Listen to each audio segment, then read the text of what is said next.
setinggi apapun ilmu teknik misalnya, tapi kalau jarang dikomunikasikan, jarang dibagikan kepada orang lain, kita aja jadi orang pendiam saja. Nah, dengan adanya teman-teman ikut kuliah di Uniba, di Pasca Sarjana ini, ikut mengolah pikiran, mengolah tata berwacana, kemudian action atau apa namanya, doing ya, itu bisa kita tingkatkan. Tentu dengan harapan akan mempunyai poin tersendiri. Nah, itu yang kedua.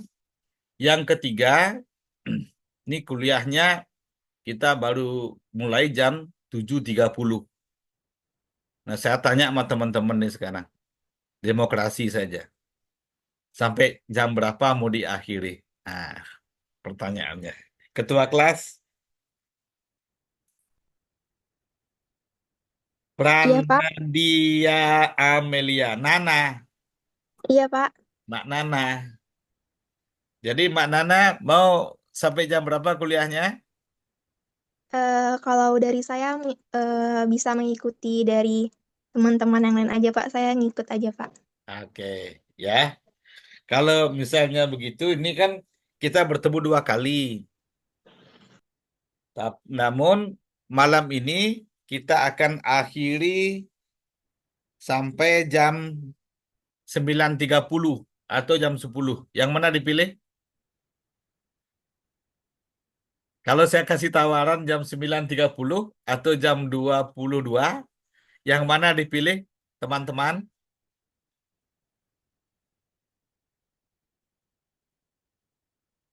Bisa yang angkat tangan ketika kita diberikan pelajaran mau jam 10 atau jam 9.30?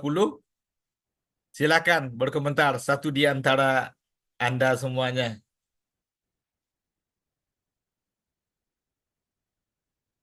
Nggak ada yang berkomentar kan? Susah kan berkomentar kan? Dikasih pilihan, mau dijawab 9.30, disalahin sama dosennya. Mau dijawab jam 22, disalahin sama dosennya. Nah, saya ambil jalan tengah. Kita akan akhiri kuliah ini pada malam hari ini jam 21.45. Setuju? Tujuh. Tujuh, Setuju. Pak. Orang kuliah cuma Setuju, Pak. sama orang 17 Tujuh. sekarang. tujuh Tujuh, belas Pak. berarti nambah satu lagi nih. Siapa yang ini yang baru nambah? Siapa yang baru join?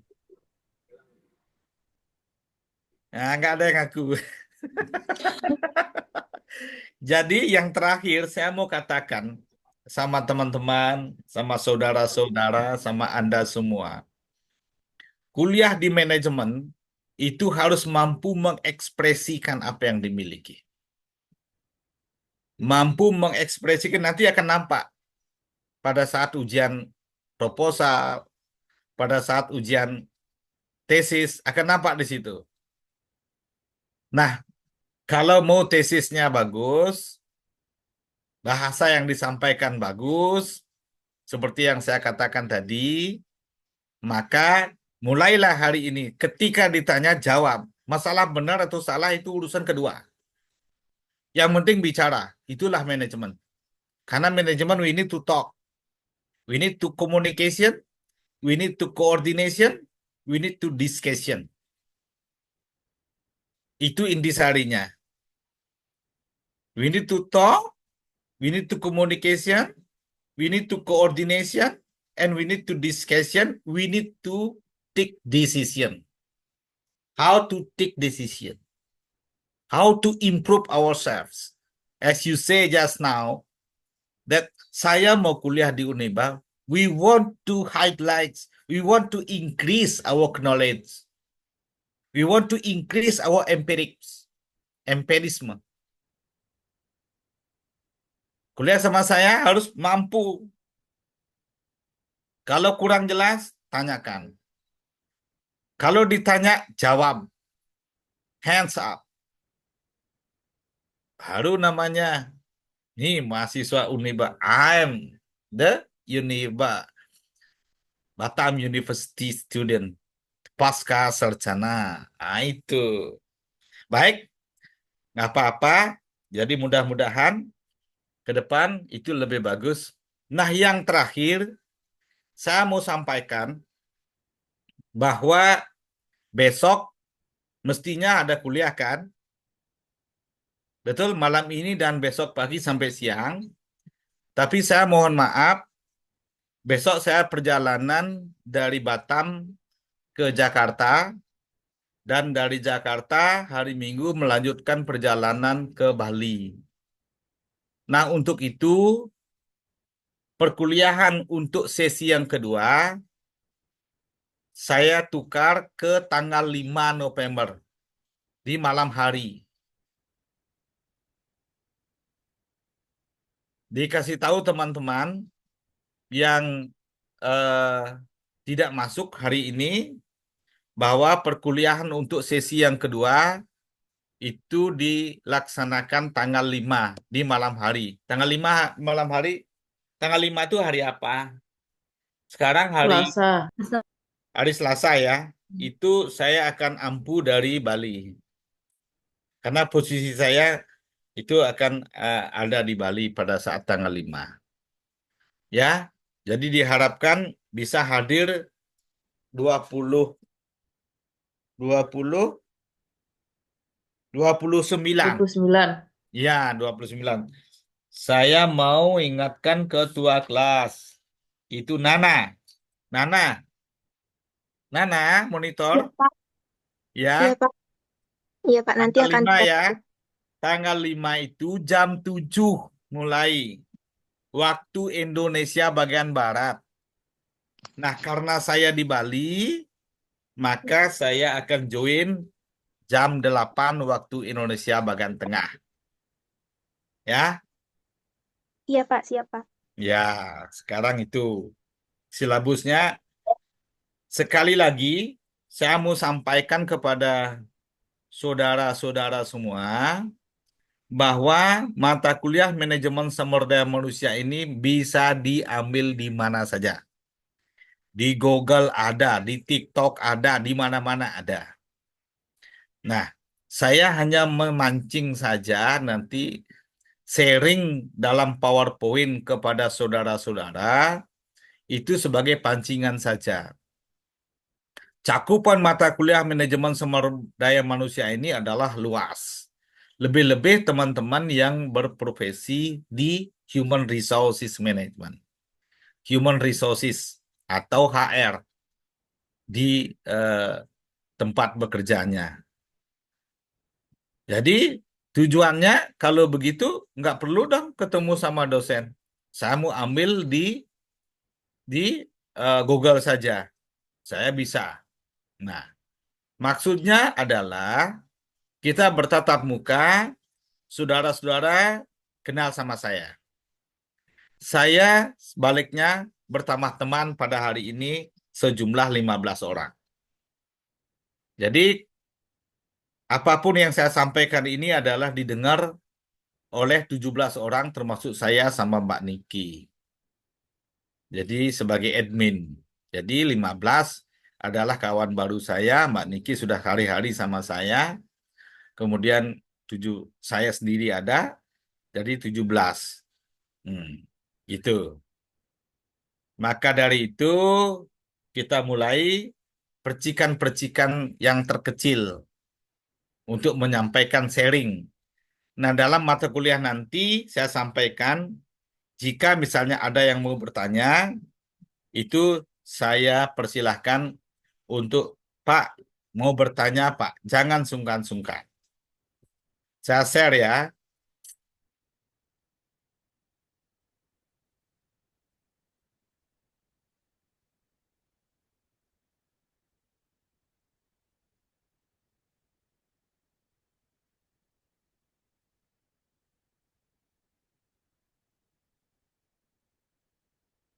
Nah, ini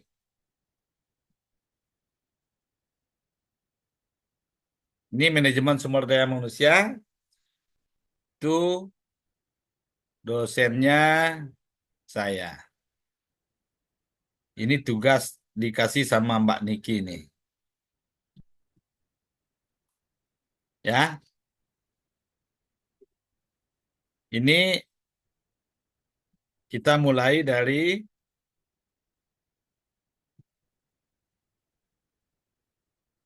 dinamika pengembangan SDM dan organisasi. Dinamika artinya berarti berubah-ubah, berkembang, ya. Dinamika artinya berubah-ubah, tetapi menuju ke hal-hal yang positif. Saya tidak mau menuju ke hal yang jelek. Mau dinamika pengembangan. Nah, pengembangan SDM. SDM ini sumber daya manusia, human capital. Jadi SDM ini sumber daya manusia. Berarti manusia itu menjadi daya, menjadi magnet, menjadi listrik untuk bisa berakselerasi satu dengan yang lainnya dengan suasana yang harmoni. Dan organisasinya apa? Organisasi adalah sebuah institusi.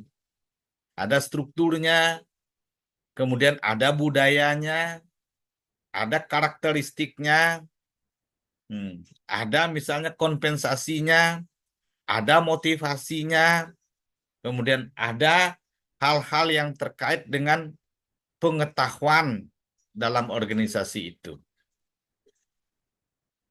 Jadi, Bapak, Ibu, saudara-saudara semuanya, bahwa dinamika pengembangan organisasi, dinamika pengembangan SDM dan organisasi ini dirancang untuk membantu individu, kelompok, dan organisasi secara keseluruhan agar menjadi lebih efektif. Artinya maksudnya adalah bagaimana kita mengembangkan sumber daya. Bagaimana kita mengembangkan sumber daya? Pertanyaan ini. Kita memiliki sumber daya, kita mempunyai kekuatan. Kita mempunyai kekuatan untuk membantu diri kita sendiri. Manusia itu sudah mempunyai kekuatan untuk membantu dirinya atau membantu kelompok atau organisasi, ya, menjadi lebih efektif. Apa yang akan menjadi lebih efektif? Di sana ada garis-garis besar. Garis-garis besar yang harus disetujui, di mana organisasi itu ada visi, impian, kemudian misi. Terus bagaimana membuat sesuatu untuk mencapai visi. Ada nggak di antara saudara-saudara apa yang disebut dengan visi, apa yang disebut dengan misi? Angkat tangannya.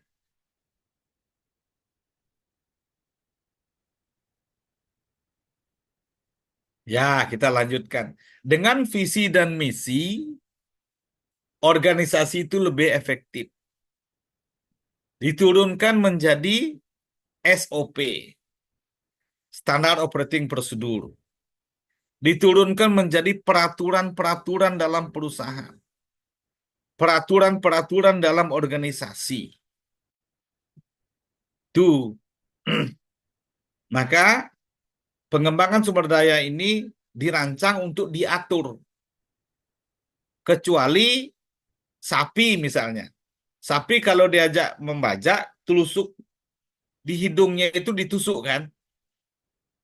Apakah manusia mau hidungnya ditusuk? Tidak. Itu bedanya sapi dengan manusia.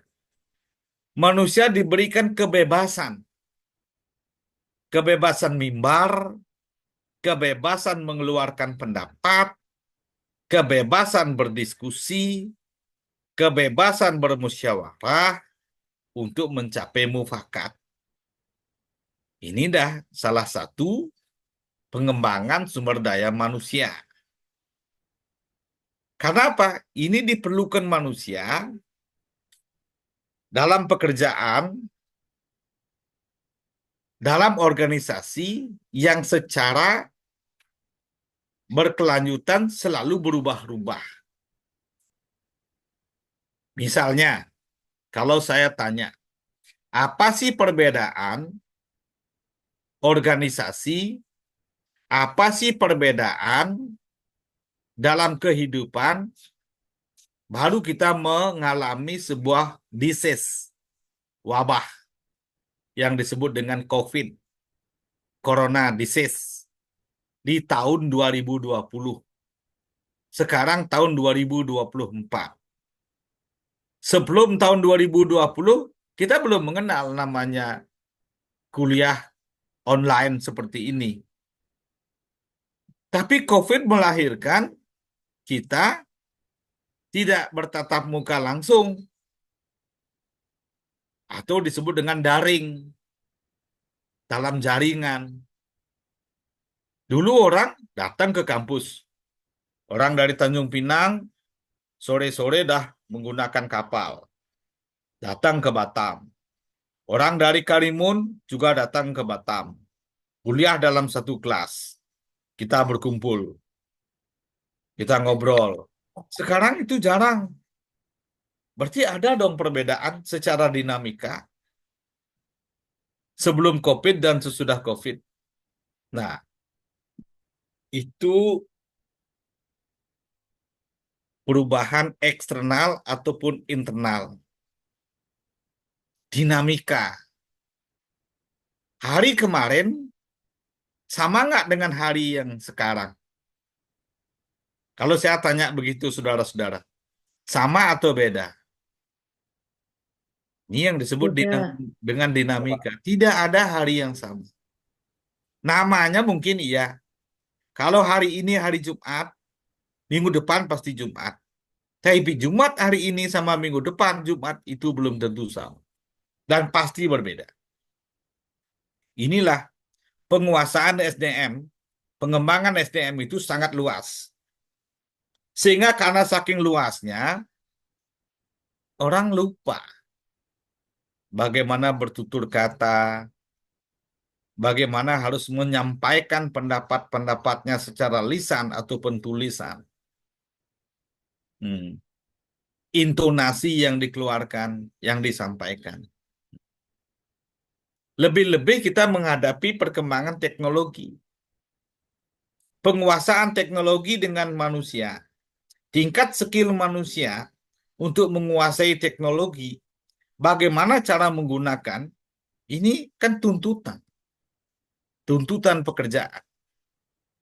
Tuntutan dalam hal waktu, efisien, tuntutan dalam pekerjaan, ini luar biasa dinamikanya. Jadi diperlukan kemampuan untuk menguasai teknologi itu. Inilah yang disebut dengan dinamika pengembangan SDM dalam organisasi. Baik maupun personal effects, individu, personal. How we can improve ourselves? How we can improve ourselves? Bagaimana kita bisa mengembangkan diri, baik dari segi kepribadian ataupun hal-hal yang berhubungan dengan pekerjaan. Dituntut untuk menguasai teknologinya.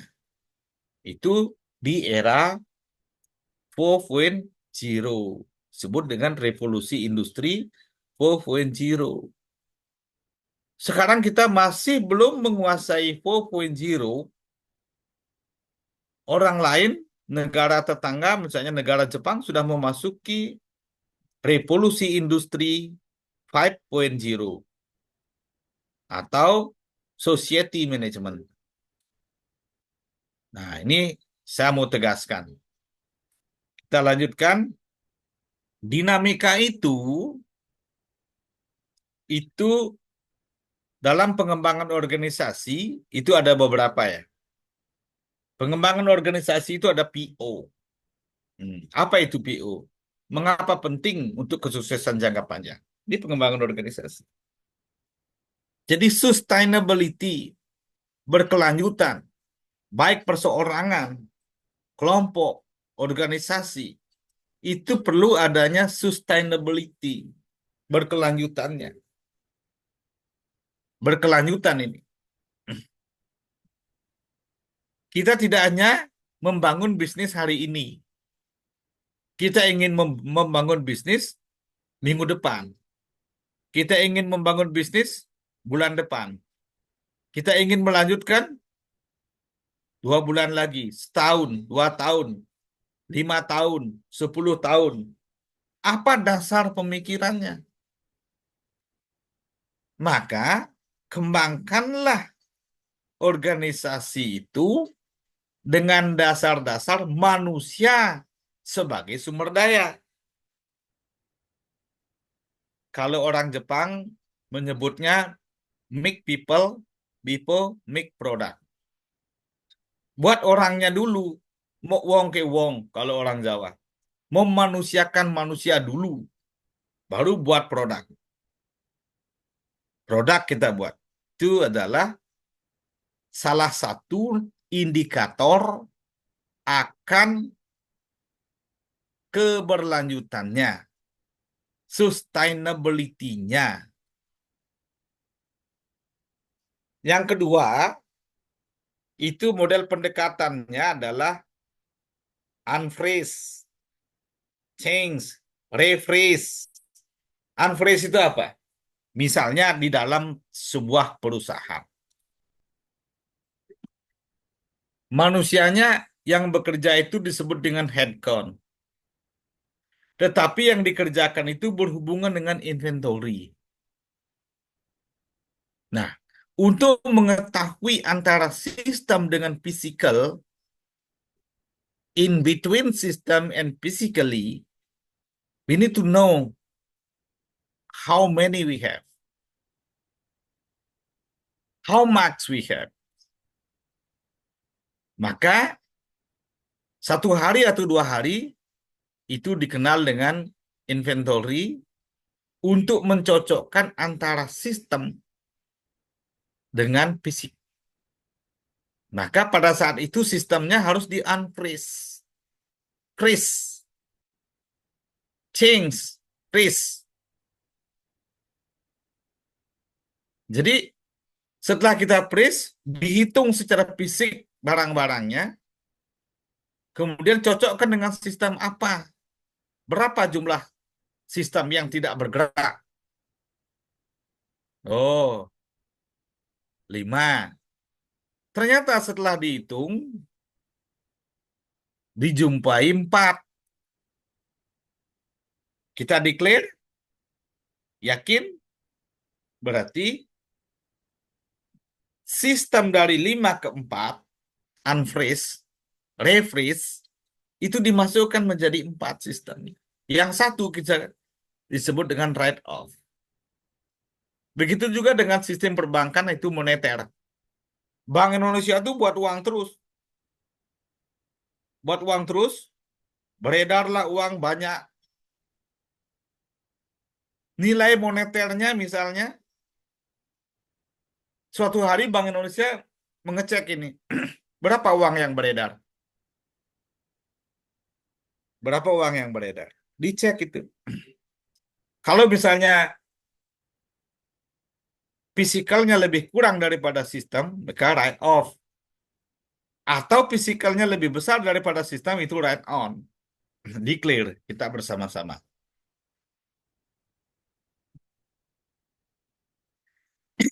Nah itu. Yang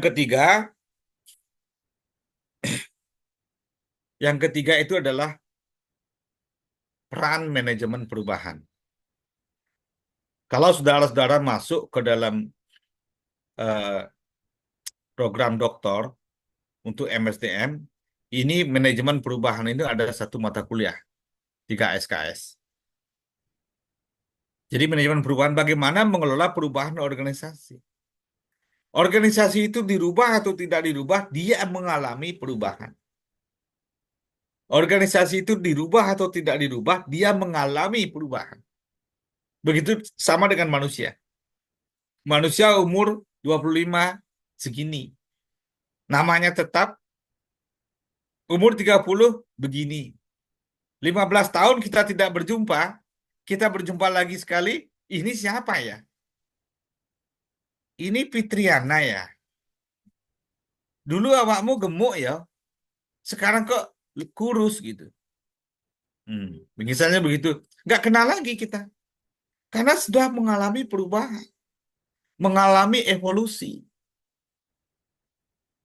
Jadi manusia itu mengalami evolusi, lahir, anak-anak, remaja, dewasa, tua, kemudian sakit-sakitan, akhirnya mati, meninggal, kembali. Di dalam organisasi juga begitu. Kalau manusia tidak bisa kita tolak. Saya mau muda terus. Saya mau seperti umur 20 terus. Saya ingin mempertahankan diri saya tetap berumur 20. Tidak bisa. Sang waktu berjalan. Evolusi ini berjalan sehingga wajahnya bisa berubah. Rambutnya mulai memutih. Nah, dalam organisasi juga begitu. Based on the leaders, sekarang kita dipimpin oleh Prabowo Subianto. Kemarin kita dipimpin oleh Presiden Joko Widodo. Wow, nampak so difference? Nampak perbedaannya? Dari segi jumlah menteri berbeda. Kalau Joko Widodo, berapa menterinya? 34. Sekarang Prabowo Subianto, menterinya berapa? 49. Why so different? Ini jadi indikator perubahan. Bahkan ada beberapa menteri belum punya kantor. Sementara sudah harus melaksanakan program-programnya. Let we see next month. Let we see. Hmm, dua bulan lagi. Let we see next year. Apa kita menjadi penonton? No. Sebagai seorang mahasiswa pasca sarjana Universitas Batam, we need to think about, we need to plan, we need to contribution of our country. It's not protect only, bukan hanya protes saja. We need to contribution. That's why we are as a pasca sarjana student at Universitas Batam. Nah,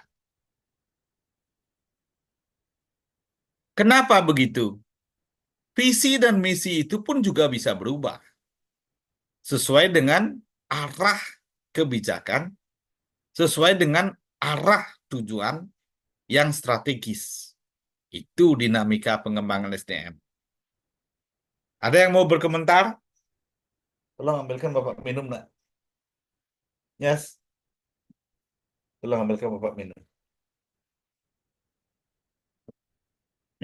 Ada yang mau berkomentar? Silakan.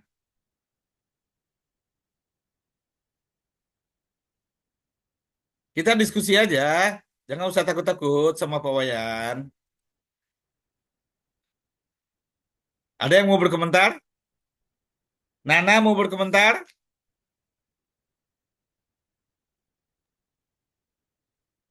Tidak ada, Pak. Nana, pertemuan kita tanggal 5 harus rame ya. Ya. Nana? Ter- Tergantung dari ini, Pak, mahasiswa yang lain. Soalnya kan linknya udah dikirim di grup, Pak. Iya betul. Jadi ketua ketua kelasnya mengingatkan, "Hei kuliah, hei. Ayo kita kuliah, hei. Kuliah, hei. Kuliah, hei. Kuliah, hei." Gitu. Ya, Ya. diingatkan. Itu namanya ketua kelasnya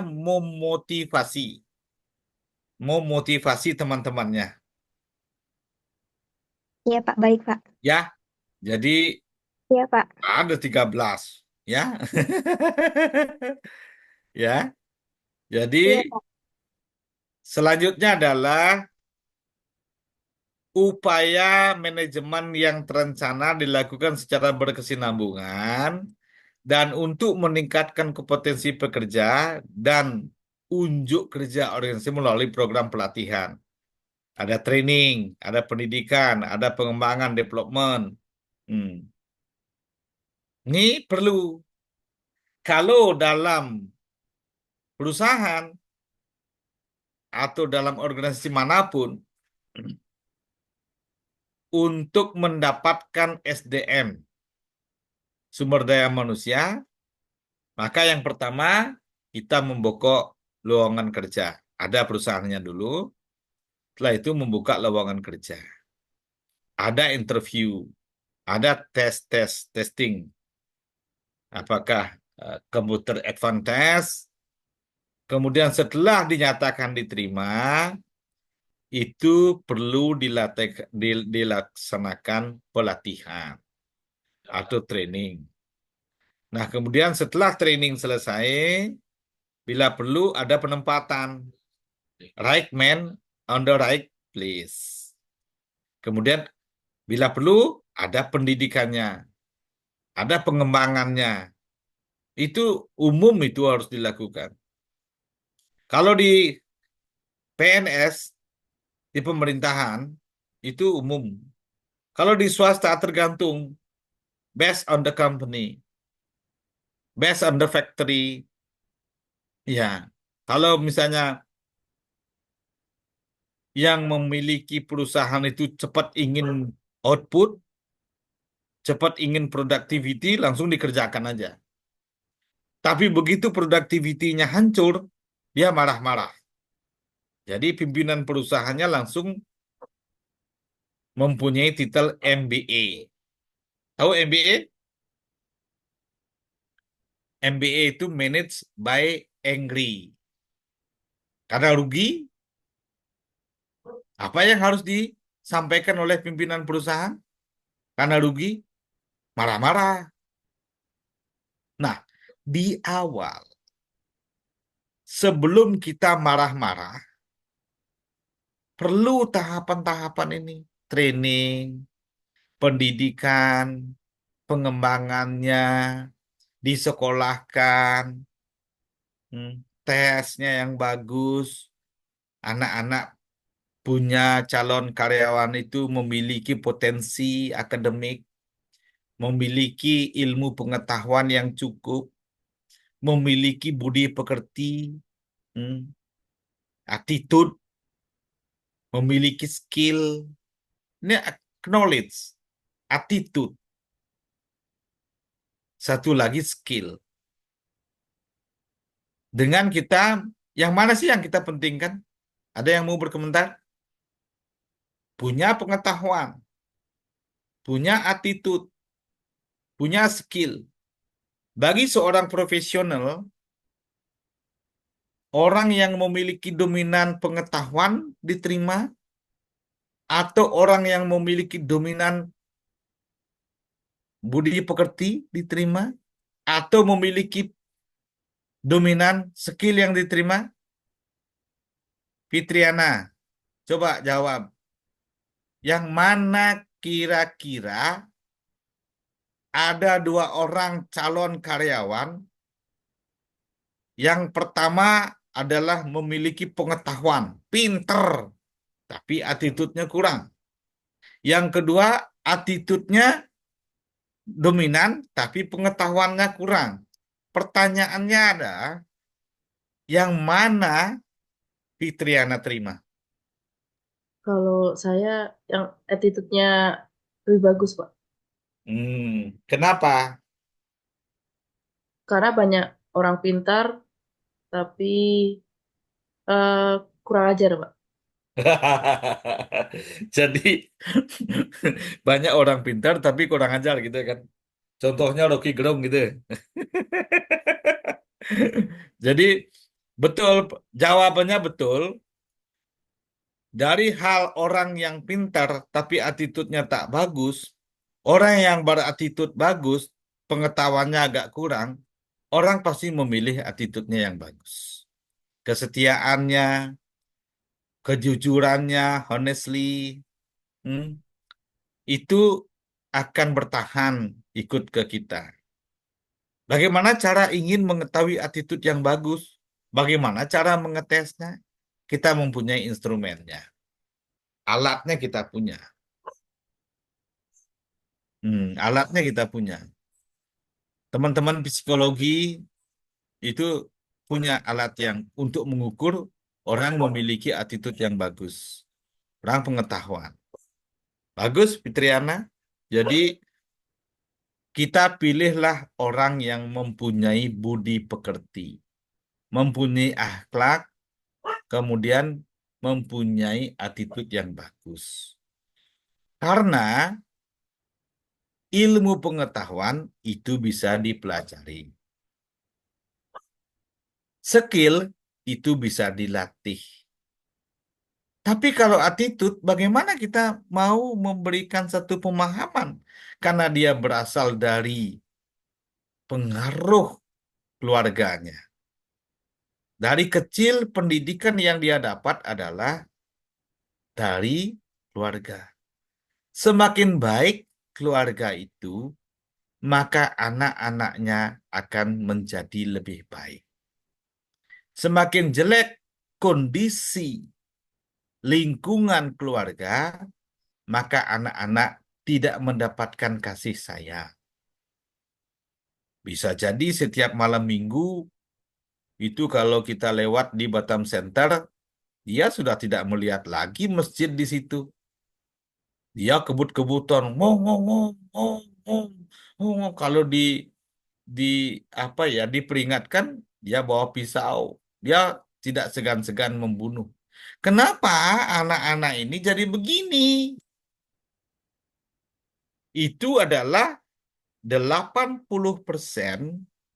dipengaruhi oleh lingkungan keluarga. Kebanyakan mereka berasal dari broken home family. Atau tidak broken home family, tetapi orang tuanya cuek. Anak-anak yang melakukan kesalahan dianggap kebenaran oleh orang tuanya. Ini penting saya sampaikan. Contoh misalnya, seorang ibu yang sudah janda ditinggal oleh suaminya. Ini cerita ya. Punya anak masih kecil yang berumur 3 tahun. Nah, terus untuk menghidupi keluarganya anaknya ini, dia mengambil keseharian itu menggendong barang-barang orang di pasar. Nyungi barang orang di pasar. Sambil menggendong anaknya. Nah, kemudian suatu hari dia lewat di depan orang menjual pisang. Nah, anaknya ini ngambil pisang. Dia ambil satu pisang sama anaknya. Nah, sampai di tempat peristirahatnya masih di pasar, orang tuanya bilang begini, "Loh, anak kok dapat pisang? Pinter ya kamu ya, dapat pisang. Hmm. Di mana kamu dapat pisang? Di sana, Bu." Akhirnya hari-hari dia lewat di sana. Dan anaknya selalu mengambil pisang. Nah, singkat cerita, orang tuanya ini tidak mendidik pada saat anaknya kecil ngambil pisang itu adalah pekerjaan sebenarnya tidak bagus, tetapi dipuji oleh orang tuanya. Nah, singkat cerita, begitu anak ini besar, anak ini menjadi penjahat. Anak ini menjadi perampok. Dia tidak tahu mana yang benar, mana yang salah. Akhirnya, singkat cerita, dia merampok sebuah bank. Kemudian, karena kesalahannya, maka anak ini sudah dewasa, dihukum gantung. Dinyatakan hukum gantung. Nah, ketika pada saat detik-detik hukuman dieksekusi mau digantung, dia bertanya kepada hakim,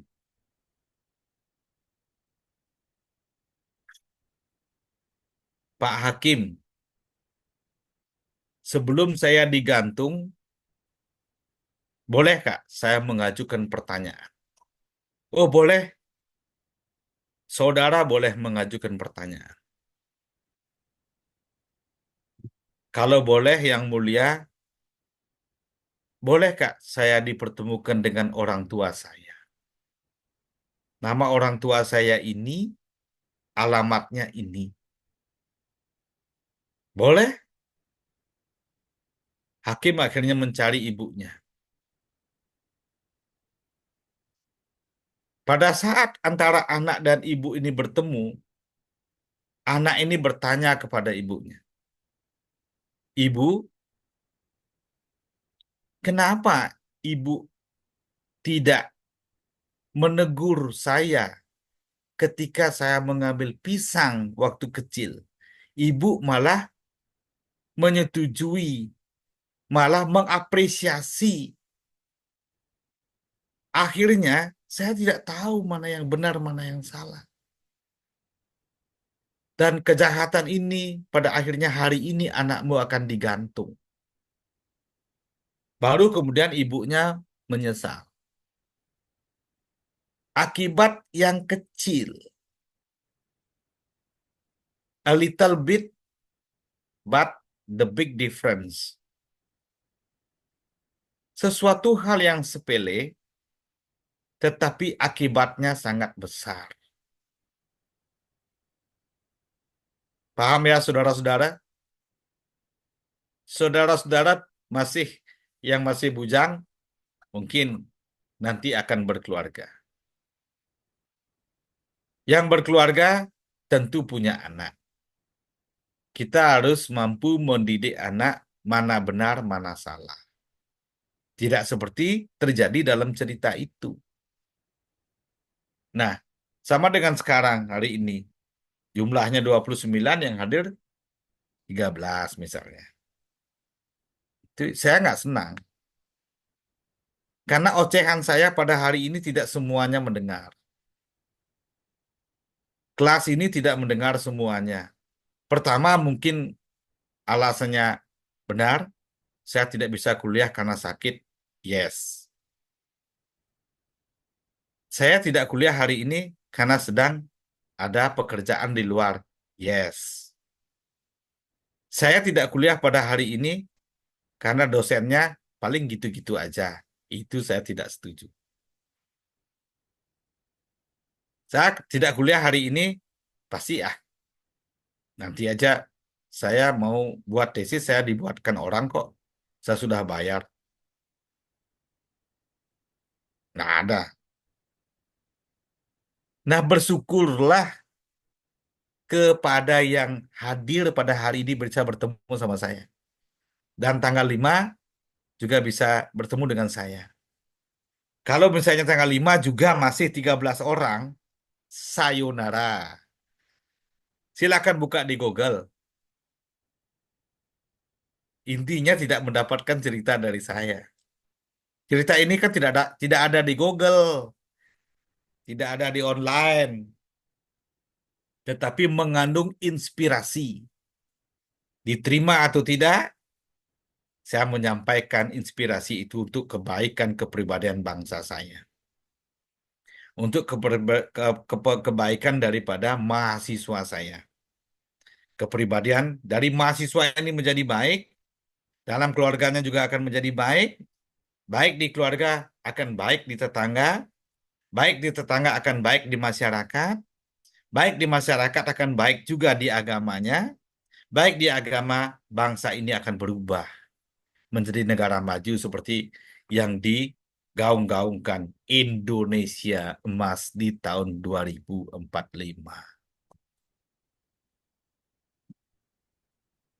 Itu maksudnya saya hanya sebagai pengisi salah satu ibaratkan sebutir pasir di padang pasir. Tidak ada gunanya. Tapi saya berharap bahwa apa yang saya sampaikan ini itu yang hadir dan tidak hadir itu mendengar, disampaikan. Ya, itu. Kita lanjutkan. Kemudian masih dinamika ini adalah yang kedua adalah proses pengembangan sumber daya manusianya ini. Itu pengembangan ini dimulai dengan apa? Penentuan kebutuhan pengembangan. Apa yang dibutuhkan? Taksonomi, the team building, penguatan karakter kebangsaan, penguatan karakter diri, bahwa eksistensi diri kehadiran di dunia ini untuk berbenah, untuk menjadi manusia yang berguna minimal kepada keluarga. Penetapan tujuan yang bersifat umum dan spesifik. Arah tujuan, visi, dan misi itu umum dan spesifik, ini juga harus ditulis, harus dinarasikan di narasi akademik. Karena pemilihan metode adalah strategi. Strategi apa yang kita pilih? Metodologinya kayak apa? Pemilihan media, oh media perlu. Media apa? Medsos? Apa kita harus menampung semua ocehan-ocehan, kritikan-kritikan semuanya? Sehingga kita lupa akan jati diri kita. Ada seekor kura-kura yang bersahabat dengan 2 ekor angsa. Ya, saya terpaksa kasih cerita.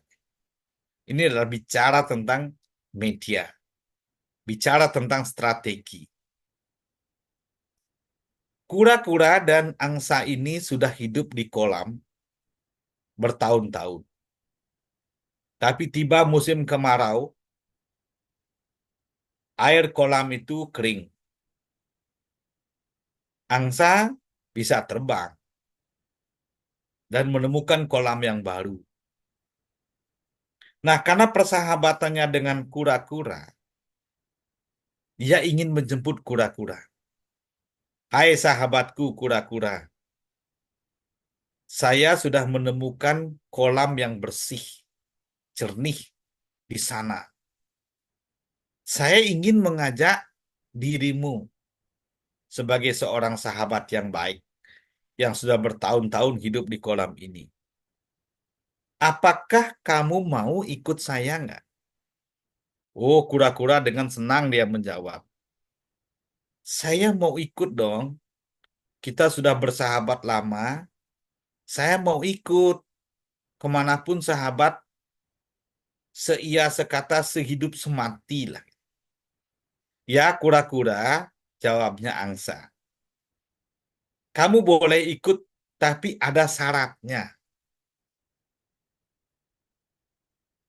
Syaratnya apa?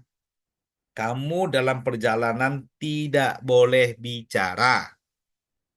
Oh, gampang itu.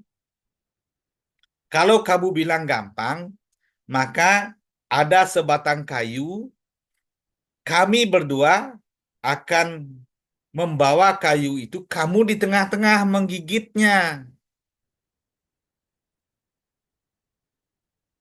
Kami akan terbangkan kamu ke kolam yang baru tempat kami berada. Oh iya, akhirnya berangkatlah. Kura-kura ada di tengah-tengah menggigit batang yang kecil. Batang yang lainnya digigit oleh angsa satu dan angsa yang kedua. Maka start take off, terbang. Terbangnya rendah. Dalam perjalanan berjumpa dengan seekor anjing. Anjing itu tahu kalau kura-kura itu makanannya dia. Tapi strateginya anjing itu, bagaimana caranya mendapatkan kura-kura ini akan kumakan. Maka dia mengubah strateginya, taktiknya. Dia bilang sama anjing-anjing yang lain, hei kawan-kawan, sambil bawa toa. Hei kawan-kawan, ada tai sapi lewat. Ada tai sapi lewat. Gitu kan. Wih, kan saya nggak boleh bicara. Kok saya dibilangnya tai sapi? Tapi terus dia bilang si anjing ini, hai kawan-kawan, ada tai sapi terbang, ada tai sapi lewat, ada tai sapi lewat. Nah, karena kura-kura ini tidak tetap pada pengekangan dirinya, tadinya dia sudah paham betul peraturannya tidak boleh bicara di perjalanan, tapi tidak kuat dalam pegangan dirinya, keyakinan dirinya kurang kuat. Maka dia menjawab, aku bukan tai sapi. Apa yang terjadi dengan kura-kura ketika dia membuka mulutnya, aku bukan tai sapi? Dia jatuh ke tanah. Setelah jatuh di tanah, jadilah makanan anjing itu. Jadilah makanan serigala itu. Ini metode. Jangan kita memilih metode seperti itu. Kalau kita memang tidak boleh bicara dalam perjalanan, mesti ada tahu maksudnya. Karena ketika bicara, pasti pegangan mulutnya lepas dengan batang kayu itu, maka jatuhlah kura-kura. Maka malapetakalah yang akan terjadi. Di cerita anak-anak nih, meskipun mahasiswa S2. Hmm. Pemilihan media, implementasi, pelaksanaannya. Hmm. Dalam pelaksanaannya tidak sesuatu yang mudah. Planning, perencanaan, organizing, pengelolaan, monitoring, evaluasi. Itu menyangkut implementasi. Evaluasi ini berkala, assessment. Ini yang harus dilakukan. Sampai di sini ada yang bertanya? Ada yang mau berkomentar? Nggak ada, S2 itu nggak ada bertanya. Tetapi saya ingin komentarnya. Simpel kan jadi dosen? Tapi mahasiswanya nggak ada hadir. Jadi mahasiswanya hadir berapa nih? Sekarang 17. Tidak ada yang 11. berkomentar? Kalau tidak ada yang berkomentar, ada dua. Saya anggap mengerti atau tidak tahu cara bertanya atau cuek saja. Ah, itu ocehannya. Yang mana kalian pilih? Bu Fitri, kayaknya Bu Fitri yang memperhatikan ini, yang lainnya tutup tutup kamera.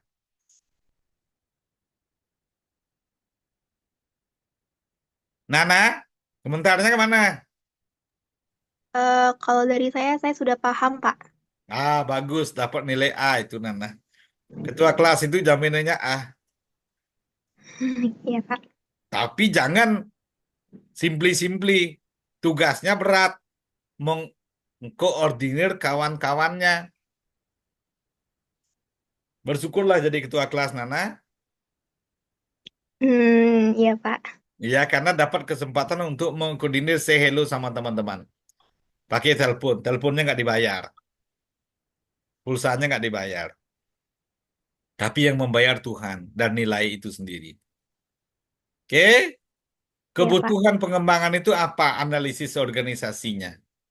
Mencakup terhadap lingkungan eksternal dan internal. Tempat organisasi beroperasi, tujuan sumber daya manusia, dan iklim organisasi. Nah, kalau yang lainnya udah aneh. Sekarang kalau iklim. Apa yang disebut dengan iklim organisasi? Iklim organisasi ini di dalam sebuah organisasi atau dalam sebuah perusahaan. Itu baik-baik saja. Kalau dikasih lebih, diam aja karyawan. Tapi begitu bagian keuangan salah hitung, gajinya kurang sedikit, protes dia. kok gaji saya kurang ya? Kalau kemarin gajimu lebih beberapa bulan tak pernah kamu protes. Begitu kurang, langsung protes.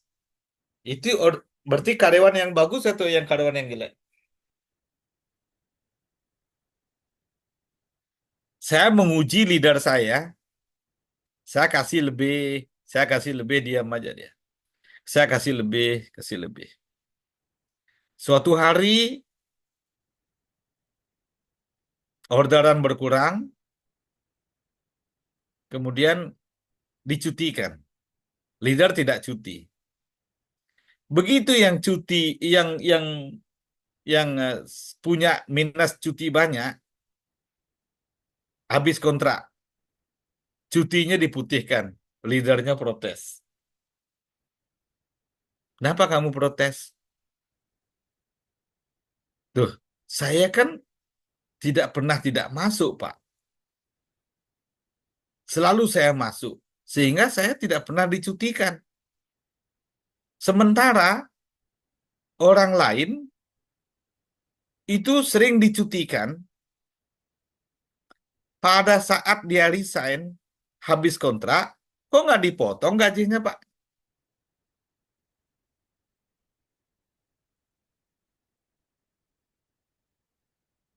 Jawabannya adalah, oh, itu yang kamu protes. Oke, sekarang gini, coba kamu resign sekarang, habis kontrak tidak memperpanjang, nanti di situ baru kamu tahu apa yang kamu dapat. Oh, saya nggak mau resign, Pak. Ya karena kamu belum resign, kamu tidak merasakan. Sekarang saya tanya sama yang bersangkutan, kamu mengerti? Ya, tapi kan dia nggak dipotong, Pak. Ya, karena dia sudah habis kontrak. Masalah dipotong atau tidak masalah is not your problem. This is company policy. Do you know the company policy? The management policy. Kebijaksanaan. Aturan boleh aturan dari pasal 1 sampai 100, pasal 1 sampai 1000 dan lain sebagainya. Tetapi ada kebijakan-kebijakan yang ditentukan oleh direktur atau manajemen, bisa jadi. Saya berikan pertanyaan begitu. Kalau kamu mau merasakan manfaatnya, maka kamu harus berhenti dari PT ini. Jadi saya akan mempertimbangkan kebaikan-kebaikan kamu selama bekerja di sini. Sampai sekarang dia nggak mau berhenti. Dia mengerti, dia berubah. Sama dengan orang-orang yang berbicara. Nanti kalau kamu mati, akan dijemput oleh bidadari 7 orang yang masih perawan terus. Logika manajemennya masuk nggak itu? Fitri? Siapa? Enggak kan? Nah, kalau misalnya Enggak. kenapa kamu aja tidak mati? Mati aja kamu dulu biar kamu berjumpa dengan bidadari. Kenapa suruh orang lain mati? Ini pelajaran di ortodok dengan manajemen. Nah, mungkin logikanya di mana kalau tak mati. Nah, begitu. Nah, maka iklim organisasi ini banyak jenisnya. Situasi dan kondisi, jangkauan dan pandangan. Hujan sehari menghapuskan panas setahun. Apa arti pepatah itu? Panas setahun dihapuskan oleh hujan sehari. Apa artinya pepatah itu? Hari-hari baik, hari-hari baik. Begitu tiba di bulan Desember, ikut demo dia, mau kenaikan UMK. Saya bilang, anak-anak, besok itu ada demo ke Pemko. Coba katakan, tunjuk jari siapa yang mau ikut besok. Nggak ada yang mau ikut. Kenapa tidak ada yang mau angkat tangan? Mereka bilang, saya lebih baik bekerja, Pak, untuk anak dan istri saya. Karena manfaatnya sudah dijamin oleh undang-undang, apalagi anarkis. Mengeluarkan pendapat secara lisan, bermusyawarah untuk mufakat, dijamin undang-undang, boleh. Tetapi ketika situasi tidak memungkinkan, bisa jadi emosi ter- terhasut. Itu namanya iklim-iklim organisasi. Hak dan kewajiban, kompensasi dan lain sebagainya. Itu menjadi iklim organisasi tersendiri. Nah, kita lanjutkan ke analisis tugas. Mencakup terkait tugas dan jabatan yang dirancang oleh program pelaksanaan, mengidentifikasi pengetahuan, keterampilan dan sikap yang diperlukan. Nah, itu analisis tugas. Analisis tugas itu berkaitan dengan job description. Menyangkut masalah jabatan. Am I right? Saya sebagai supervisor. Am I right? Saya sebagai manager. Am I right? Saya sebagai director. Am I right? Saya sebagai accounting. Am I right? Saya sebagai human resources, finance, dan lain sebagainya. Logistik, dan lain sebagainya. Kita perlu rancang. Pengetahuannya membutuhkan mengidentifikasi pengetahuannya.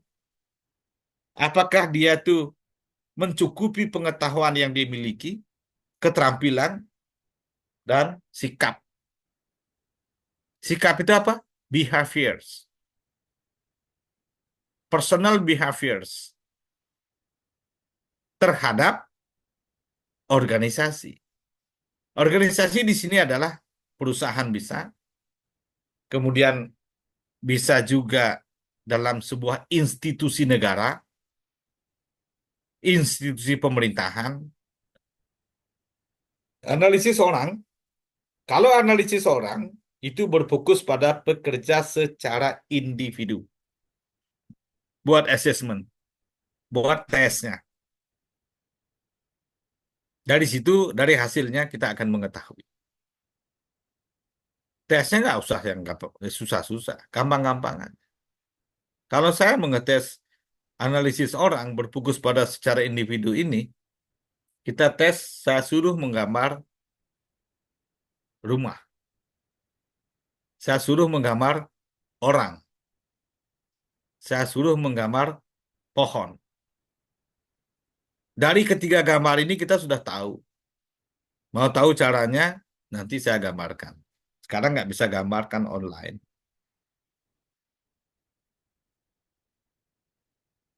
Apa faktor yang menyebabkan pengembangan organisasi? Kekuatan eksternal. Kompetisi antar organisasi semakin tajam, perkembangan ilmu pengetahuan dan teknologi. Perubahan lingkungan fisik maupun sosial. Itu adalah kekuatan eksternal. Ilmu pengetahuan teknologi, Samsung itu bukan S1 aja dia. S2, S3, kalau di Uniba sampai S3. Kalau Samsung itu mungkin ada S10, S12.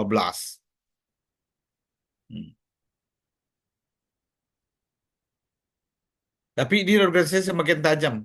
Intuisi, intuitif. Mampu melihat opportunity. Mampu melihat tantangan dan harapan di luar. Oh, sekarang orang begini.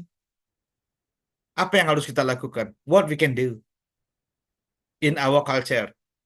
What we can do in our culture in Batam University. How many we can get the student this year? Is 29 or 50? Berapa kelas? Mbak Fitri, berapa kelas? Siapa? Kelasnya berapa sekarang? 16, Pak. 16. Enggak, maksud saya angkatannya Mbak Fitri itu berapa orang jumlahnya? Yang ini 29, Pak. 29. Oh, Ada kelas lain? saya kurang tahu, Pak. Kalau kemarin kita 105 hari-hari nguji tesisnya. Ya, itu nanti lingkungan fisik maupun sosial. Kita hidup di lingkungan. Environment, environment, environment. Nah, kekuatan internal, struktur, sistem, dan proses pelengkapan fasilitas perubahan organisasi dilakukan untuk mencocokkan dengan kebutuhan yang ada. Itu internal. Jadi, penyebab dilakukan pengembangan organisasi ini ada kekuatan eksternal dan ada kekuatan internal. Kemudian teknologi dalam pengembangan. Peran teknologi apa? Digitalisasi. Information systemnya ada RIS-nya, HR. Human Resources Information System. Dalam mengelola SDM. Oh, jadi ada. Sekarang dulu masuk pakai ceklok gitu. Kalau zaman saya itu pakai ceklok ya. Ceklok gitu. Start gitu. Tapi sekarang pakai fingerprint. Hmm. Sekarang ada lagi yang baru pakai pandang mata, pandang kamera. Pandang kamera, dah saya hadir. Tek, jadi banyak. Terus yang kedua e-learning dan remote training.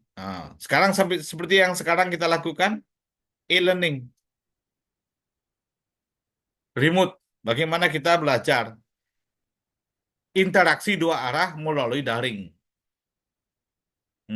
Teknologi berbasis satu pelatihan jarak jauh. Big data, people analytics. Analisis data yang memprediksi kebutuhan SDM dan kebutuhan strategis.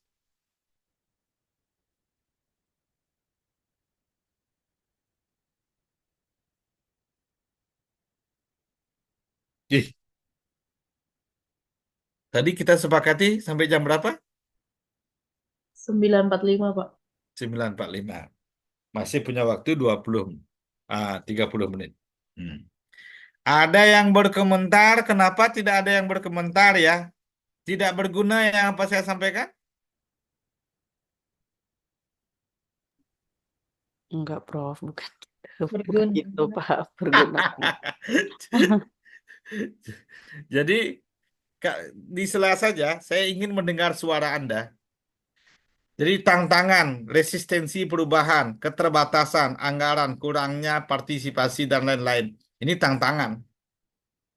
Di mana-mana resistensi itu adalah tantangan. Resisten. Tidak bisa diprediksi. Unpredictable noun. Tiga-tiga berubah. Misalnya begini. Orderan cukup. Dan kita sudah berkomitmen dengan customer. Bahwa besok kita harus kirim 1 kontainer penuh. Tiba-tiba, anak-anak separuh tidak masuk. How to achievement our commitment?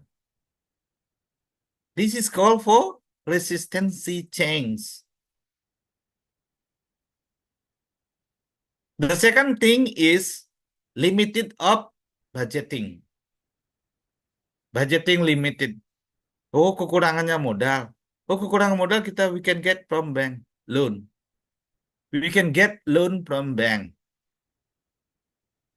Kalau yang ketiga kurangnya partisipasi.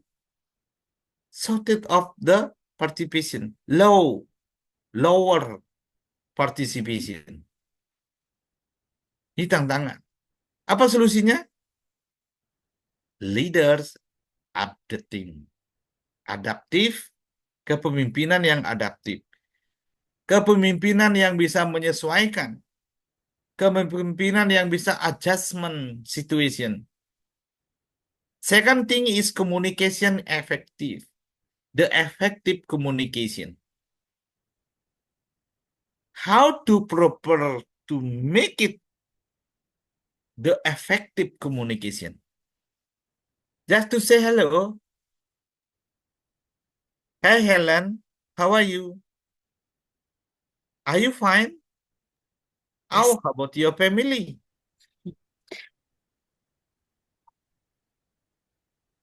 What you make happy with your family? Not talking about the product, not talking about job. Just simply, kalau kita ditanya seperti itu, apa dalam hatinya Mbak Ellen? Senang? Sedih? How Uh, are you, Helen?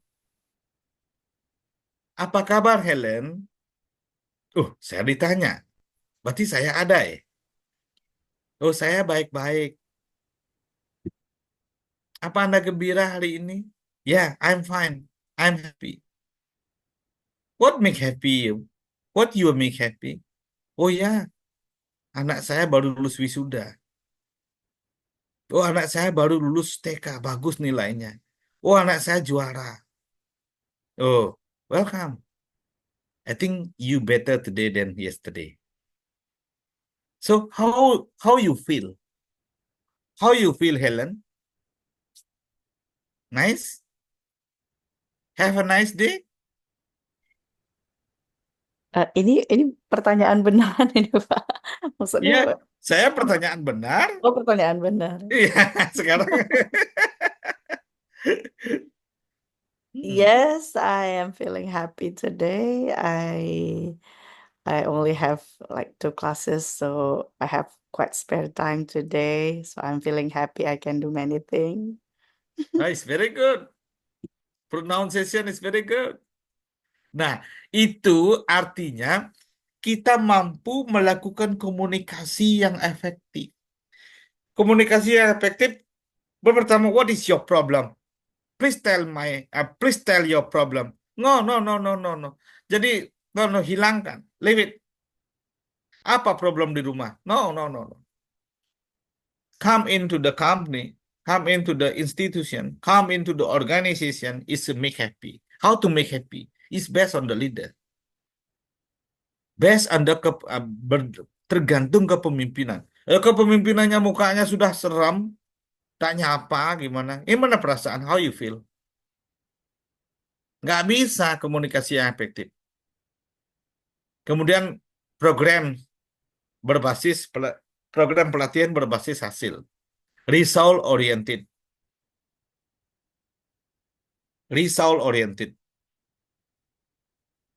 Bisa nggak menjelaskan apa yang disebut dengan result oriented, Pak Rahman? Berbasis hasil. Kayak apa itu yang dimaksudkan itu? Ya, jadi pelatihan yang mengorientasikan hasil, Pak. Jadi eh, mungkin saya kurang bisa mencontohkan, Pak. Intinya eh, bagaimana caranya hasilnya itu yang terbaik, Pak, seperti itu. Jadi contohnya gini, saya pernah di Jogja karena S1 saya di Jogja. Saya menyaksikan sekolah De Brito. Siapa yang dari Jogja? Siapa yang pernah di Jogja? Siapa yang pernah mendengar sekolah De Brito? Kolese De Brito. Itu dekat SMA 3. Itu tidak pakai sepatu sekolah. Rambutnya gondrong, disiplinnya tinggi. Kalau misalnya dia tidak perlu, guru sudah disediakan cat untuk ngecat tembok. Tapi hasilnya 100%, terutama yang mau kuliah di Jogja, di UGM, itu 100%. Fakultas-fakultas jurusan yang benefit-benefit, kedokteran, ekonomi, teknik geodesi, hanya itu oriented hasilnya. Tapi di sekolahnya dia rambutnya gondrong, pakai sandal jepit, kalau sedang belajar kadang kakinya naik dan sebagainya. Gurunya tidak menghitung itu. Gurunya tidak menilai itu. Yang penting anak ini jadi pintar. Itu namanya berbasis hasil. Toh juga buat apa pakai sepatu necis-necis katanya, tapi nggak diterima misalnya. Nah, ini kan bertentangan dengan moral, dengan norma-norma yang ada misalnya. Tapi dia hormatnya kepada guru luar biasa. hormatnya kepada guru, etika budi pekertinya loh. Cuman pakaiannya aja compang-camping. Ada robek lah celananya dan sebagainya. Itu cowok semua itu. Di Brito itu udah ada cewek. Itu ada di Britania. Kalau apa namanya? Sekolahnya saya lupa. Tapi memang 100% itu diterima di universitas pilihan, ITB, UI, UGM. Dan terakhir-terakhir semuanya mungkin banyak yang jadi menteri, yang jadi ini. Maksudnya Anies itu 89 ya, yang calon presiden. Ganjar juga UGM. Jokowi juga UGM. Tuh. Mereka gimana ya? Berbasis hasil. Nah, seperti itu contoh ini. Nah, solusinya itu yang harus kita. Jadi solusinya adalah manajemen sumber daya manusia ini adalah bagaimana kita menjadi seorang pemimpin yang bisa adaptif. Bagaimana kita bisa berkomunikasi yang efektif. Komunikasi yang efektif itu 5W plus 1H. Who, what, hmm, when, hmm, how, when, why dulu, where, dan how. Itu komunikasi yang efektif. Who is subject. Siapa? What? Apa? When? Kapan? Where? Di mana? Why? Mengapa? How? Bagaimana? Susun komunikasi, susun pertanyaan, make it question with who. Buat question with what? When? Where? Why? Mana yang paling susah menjawab? Deborah, mana yang paling susah menjawab? Who, what, when, where, why, how, mana yang paling susah menjawab? Yang how kayaknya. Tahu kali, Pak. Why? Wah, iya ya. Mengapa? Kalau how itu sudah hasil, bagaimana? Kalau orang bertanya why, kenapa? Itu memerlukan analisis lebih panjang. Who ya siapa? Dia. What apa? Ini. Where apa? Di mana? Di situ. Di Nagoya. When? Kapan? Kemarin. Why? Why we are here today? That question should be answerable from yourselves. Why we are here? Why we are follow? Why we do this? Why we do that? And so on. Two. Solusinya is based on the leaders. Tergantung ke pemimpin. Which leaders? Democratic, service, authoritaire, and so on. You find out. Okay? Next. Ini masih lanjutannya adalah strategi individu. Strategi individu, how we can survive. How we can survive to show our performance. Harus meningkatkan keterampilan. Harus secara terus-menerus berlatih. Harus bisa memberikan contoh. Mentoring. Coaching klinik. Nah, coaching klinik itu didampingi bagaimana how to typing, how to follow step by step. This is coaching klinik. Itu for individual. The personal effects, personal skill, personal practicing, personal mentoring, how to teach, how to tell, how to explain. Coaching We have to do with him together. We have together to do that. Bersama-sama kita perlu ada yang memberitahu, ada yang melaksanakan. Itu coaching,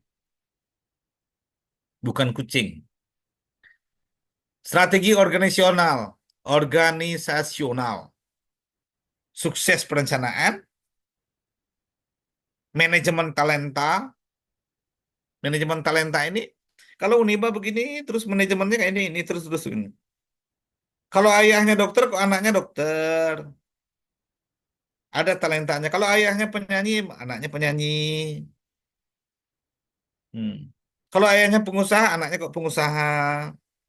Itu punya talenta, genetik. Manajemen perubahan, organisasi. Kalau manajemen talenta ini, kita melibatkan semua orang. Internasional ISO misalnya, Standard Organization. Dari SOP-nya, dari garis-garis besarnya, work instruction-nya, ada yang membuat, ada yang menyetujui, ada yang menilai. Jadi melibatkan seluruh kesatuan sistem. Menjadi suatu rangkaian change. Rantai yang tidak terpisahkan. Dia berputar. Tidak ada awal, tidak ada akhir. Tetapi dia berputar. Ini perusahaan ini. Ini juga menyangkut masalah how we are manage with, tujuannya adalah sustainability. Jadi manajemen perubahan boleh dipegang oleh siapapun PT itu, dia tetap ajak. Karena ada dua nih. Manajemen by system or system by man. Man by system or system by man. Apa perbedaannya? Anissa, apa perbedaan system by man or man by system? Jadi menurut saya perbedaannya sistem itu yang membentuk manusia atau manusia yang membentuk sistem. Begitu ya, Pak? Eh, kita bicara manajemen. Kata-kata membentuk itu kan. Man by system. Berarti sistem itu dilakukan oleh manusia. Bisa diadapting. Tapi sistem by man, man by system, system by man. Kita follow sistem. Tak ada orang yang bisa kalau mau klik ini pilihannya ini. Dia tidak mampu mengubah. Sistemnya ya kayak gitu. Misal di teller, kita misalnya ke bank, kita menabung atau mengambil. Kan ada disidik jari sama supervisornya. Karena dia tidak bisa merilis. Sistemnya dikunci, harus disetujui oleh atasannya di sampingnya. Ada tangannya klik, dilihat dulu. Itu sistemnya yang harus diikuti oleh orang. Tapi terakhir, man by system. Akhirnya orang juga yang berikut, tetapi otorisasi.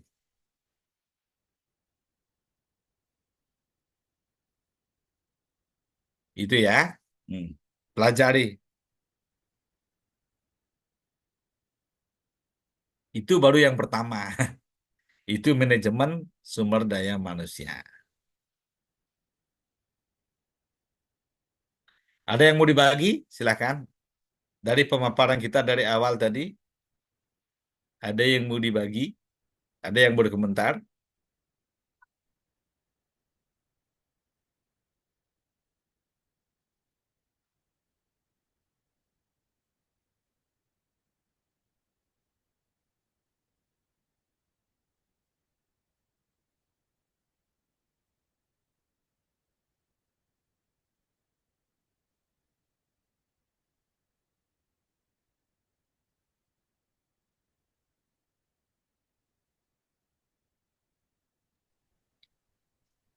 Izin, Prof.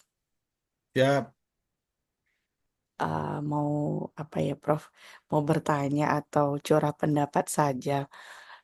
Jadi gini, Prof, izin manggil Pak Dokter Ya. Prof ini insya Allah akan segera profesor nih, Bapak. Amin, amin, amin. Eh, Mungkin pertanyaan saya ini di sini kan eh, Bapak dan bapak-bapak yang lain mungkin sudah banyak pengalaman dalam memanajemen. Tadi kita sudah lihat bagaimana cara mengembangkan sumber daya, kemudian ada tantangan juga. Nah, kalau saya mungkin bertanyanya itu untuk pengalaman pribadi Bapak sendiri, itu seperti apa menurut Bapak yang memang benar-benar paling sulit gitu? Kalau yang saya lihat di sini misalnya untuk retensi di antaranya itu untuk apa ya, untuk di sumber daya manusia itu sendiri misalnya bosan misalnya gitu. Ini bosan ini paling sering saya jumpai, bahkan saya cenderung juga mengalami gitu.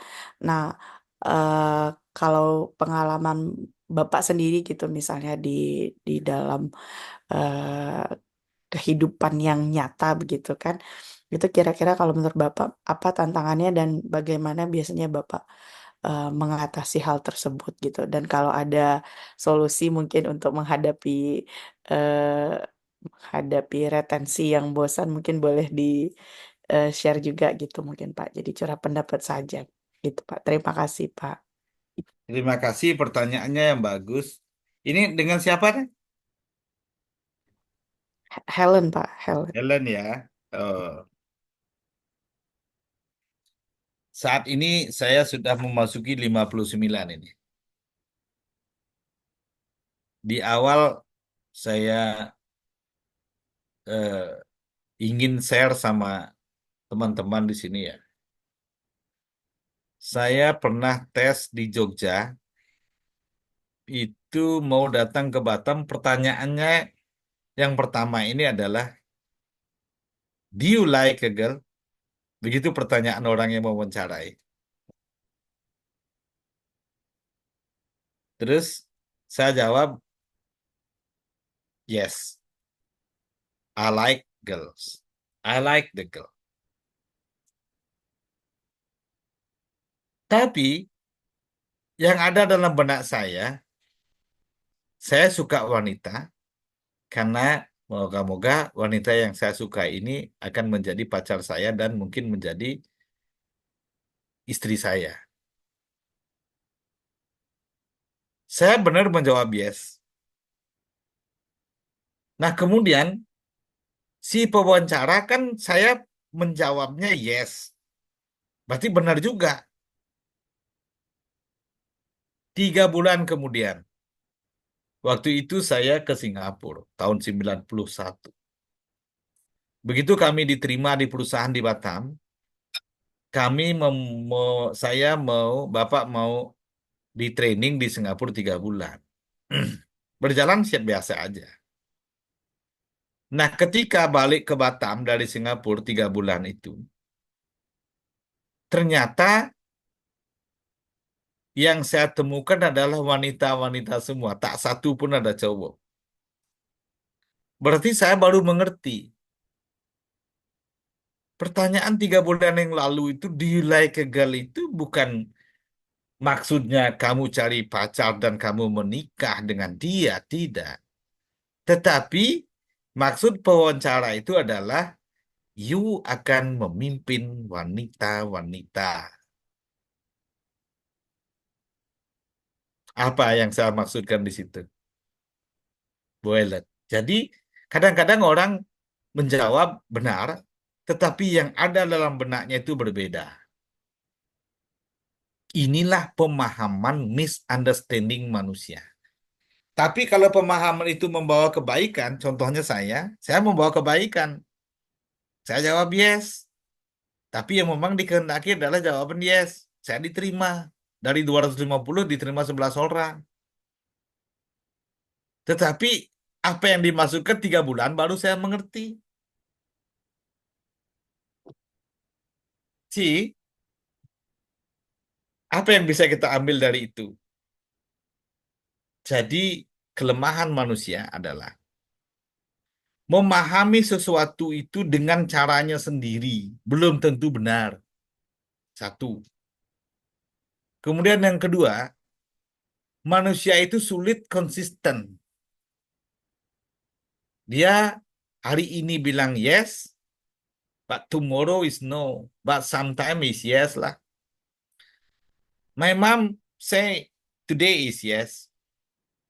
My mom say tomorrow is no, but today okay lah, yes. Inconsistent. Yang ketiga, cita-cita bisa berubah karena ketidakkonsistenannya itu. Nah, pengalaman saya apa? Untuk mengatasi hal-hal root cause yang tidak konsisten, yang tidak komitmen, yang tidak tepat janji. Berjanji yang paling sukar itu adalah berjanji kepada diri kita sendiri, bukan berjanji kepada orang lain. Nah, cara mengatasi apa? Ada namanya PFPF. PF. PF yang pertama, problem found. Ini untuk menganalisis saya temukan di Amerika. Di Amerika pada waktu itu saya menjumpai teks, kenapa mesin-mesin semua itu digantungi tag, kayak mobil itu digantungi ganti oli itu loh Mbak Ellen. Kalau kita ganti oli kan digantungin oli, digantungin tag kan, betul nggak? Ganti oli hari ini, ganti oli berikutnya sekian, kan itu isi tulisannya. Iya. Nah, di Amerika kenapa dia menjadi negara maju seperti itu? Ternyata mesin-mesin itu antara preventive maintenance dengan overhaul itu semua mesin-mesin itu ada gantungan taggingnya, dan di sana ditulis adalah PFPF. PFPF ini artinya PF pertama artinya problem found, dan PF berikutnya problem fix. Nah, pengalaman saya sampai umur 59 sekarang, terlepas dari kekurangan-kekurangan yang dimiliki, tetapi kita tetap komitmen. When we found the problem, we should fix the problem. Jika kita menemukan masalah, maka masalah itu harus diselesaikan. Please don't run away from problem. Ini kata kunci ini Mbak Ellen, Ibu Ellen. Kata kunci ini. If you found the problem, please fix this problem. Yes, sir. Don't run away from the problem. Karena kalau kita lari dari masalah, masalah itu nanti akan muncul lagi yang sama. Tuhan itu menguji di situ. If you run away from your problem, next month, next year, or next time, problem bakal datang sama dengan begitu. Karena ujian kita belum selesai. Ibarat kita remedial, naik tingkat, dan lain sebagainya. Jadi kalau kita tidak remedial, kalau kita tidak ikut ujian sampai kita lulus, maka masalah yang sama itu kita jumpai di tempat lain. Saya bekerja itu di Muka Kuning dulu di Batang Mido 17 tahun. Starting as a supervisor, and pada akhir saya resign itu jadi asisten manager. Apa yang saya temukan di sana? Hanya satu. First in, first out. Problem fix, problem found, and problem fix. Setinggi-tingginya kita belajar ilmu manajemen, how we can manage ourselves. Bagaimana kita bisa manage diri kita sendiri That is the big problem. Kalau kita sudah bisa memanage diri kita sendiri, maka disitulah letak keberhasilannya, suksesinya. Nah, kita belajar di Uniba sekarang bertemu dengan Pak Wayan. I can tell what my experience, I can tell what my empirics, what can my life. Tetapi persoalannya adalah bagaimana kita bisa komitmen in our lives to make it happy ending. It's not unhappy ending. Nah, caranya setiap sesuatu analisis 5W plus 1H. Ada kuadran 1, ada kuadran 2, ada kuadran 3, ada kuadran 4.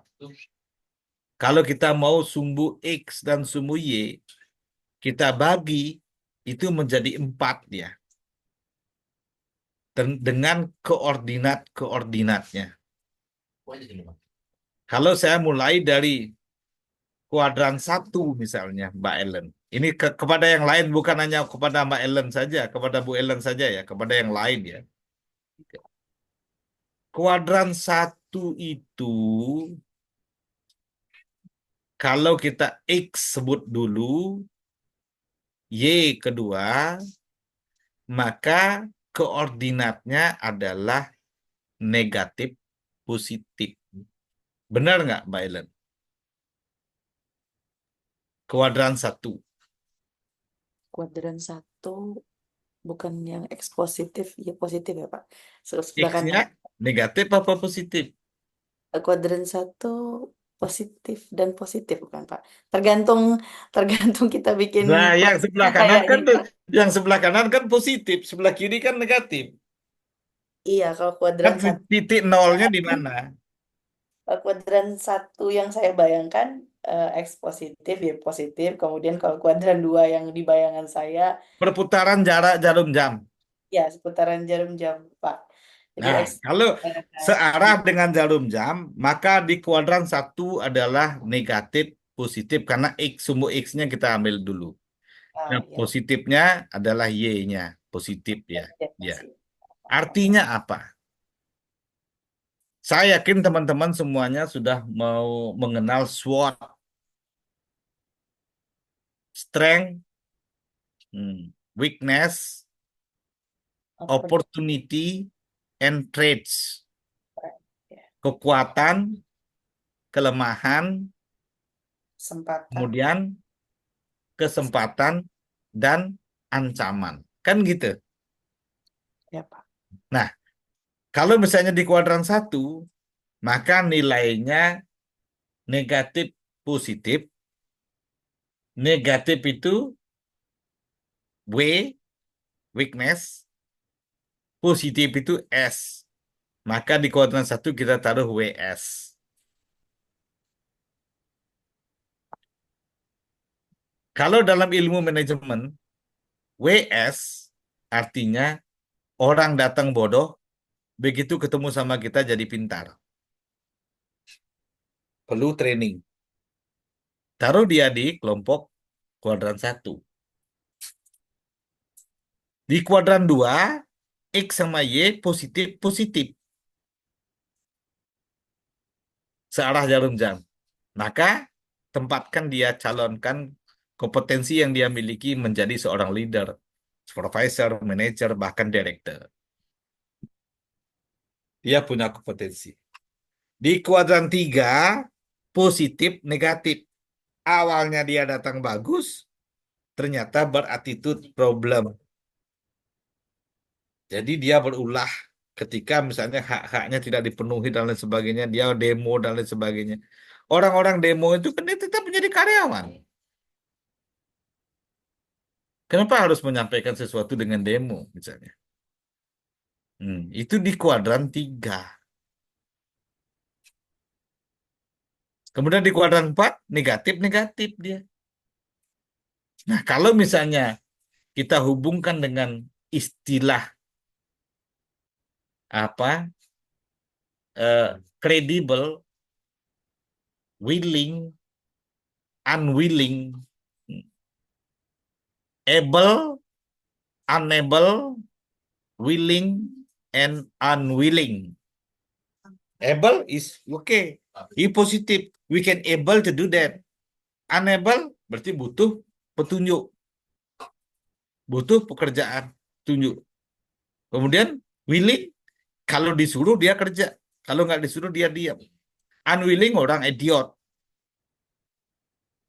Bisa kita, paling cukup suruh beli nasi, suruh beli apa, jadi cleaning service, lalu sebagainya. Kita tidak gunakan, semuanya berguna. Ini, nah, ini pengalaman yang saya ketemukan. Kemanapun saya pergi dengan pengalaman yang saya sekarang, itu tuh intinya adalah komitmen. Problem found and problem fix. Itu yang saya lakukan selama ini, Mbak Ellen. Terima kasih, Pak. Jadi silakan coba itu. Dan jangan pernah takut ketika kita benar. Takutlah pada saat kita melakukan kesalahan. Meskipun kepada orang kecil harus kita minta maaf. Fair. It's not unfair. Objektif. Gitu, Mbak Ellen. Ya, Pak. Ya. Jadi, saudara-saudara, teman-teman semuanya, komitmen kita ini jam 21.50. Jadi, Oce hari ini berguna. Saya senang bertemu dengan saudara-saudara semuanya. Berharap perkuliahan kita nanti di tanggal 5, saya diingatkan Bu Niki, Mbak Niki, saya diingatkan karena waktunya berbeda. Saya menggunakan waktu tengah, berarti jam 8 saya ikut. Nanti waktu barat itu jam 7. Kita lanjutkan di tanggal 5. Nanti beserta tugas-tugasnya saya berikan tugas di tanggal 5. Ada lagi yang perlu disampaikan? Silakan. Meskipun waktu sudah habis, silakan. Ketua kelas, Mbak Nana, Iya, Pak. apa yang what you can tell me, please?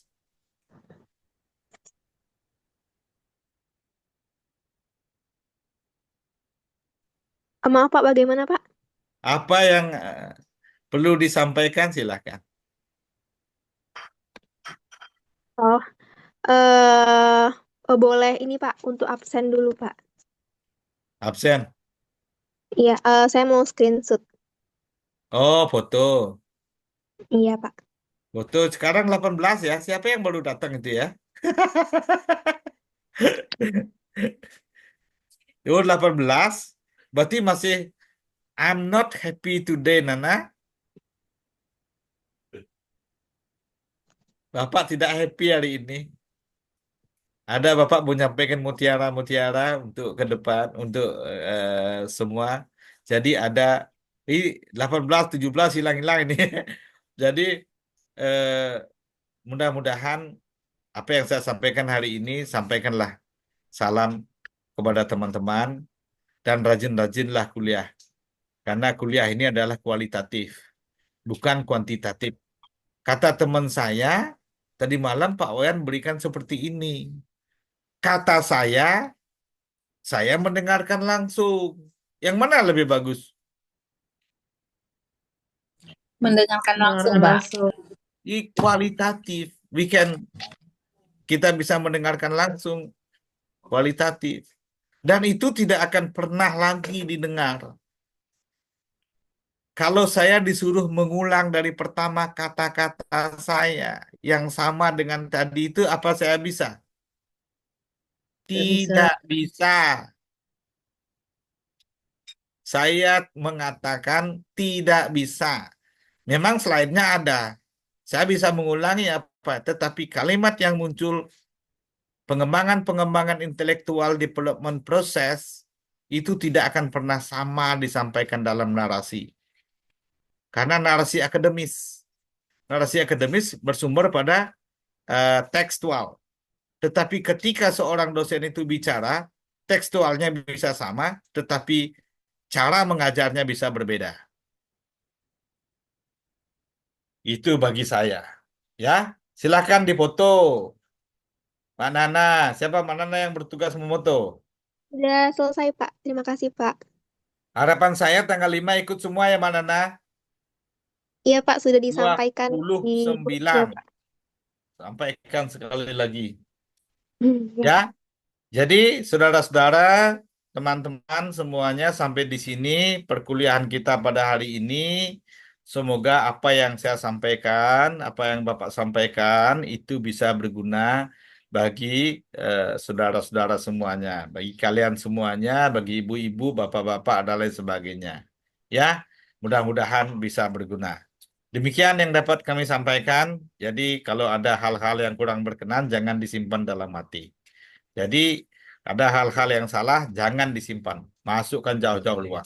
Karena ini adalah proses belajar mengajar. Memang pahit. Karena pil yang pahit menyebabkan kita menjadi sehat.